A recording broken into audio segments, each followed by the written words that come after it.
In today's tutorial, I will show you how to upload a website to an AWS S3 bucket. And this is what the final result will look like. You will be able to click on a S3 bucket link that is automatically generated for you. And once you click on it, you should be able to see the website that you uploaded to your S3 bucket. So to start, log into your Amazon account. And once you're on the home page, in the search, type in S3 and just click on a link. And once you're on this page, just click on Create Bucket. And for the bucket name, you can just type in whatever you would like. It just has to be a unique name. So I'll just do something like test tutorial and just give a bunch of numbers and choose your AWS region. And make sure you uncheck this block all public access option here and just click this checkbox here. And then go ahead and just click on create bucket. And now click on the bucket that you just created. And now click on the orange button that says upload and just add your website files. And once you upload all your files, just hit on upload. And just wait for it to get done uploading.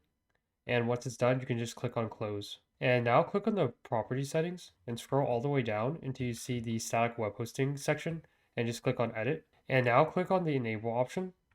And inside of the index document, just specify like the home or default page of the website. I'll just do like index.html because that's what mine is called.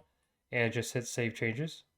And there's one more change we need to make. We just have to edit some permissions. So if you click on the permissions tab and click on edit for the bucket policy. And now I'm going to paste a bucket policy that I already have. And I'll make sure to leave a link in the description so you can copy this as well. There's just one change that we need to make is right here where it says example bucket. So whatever the name of your bucket is, go ahead and just paste it where it says example bucket.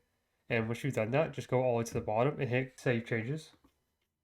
And now, as you can see, it says access public. So that means like anyone will be able to access it, which is what we want for this statically host website. So if you go back to properties and scroll all the way down, we now see that there's a S3 bucket URL that's been generated. If you just click on that, and as you can see here, this is like the website uploaded and it's accessible at the S3 URL that was generated for us. And those are all the steps that are needed to upload a website to AWS S3 Bucket.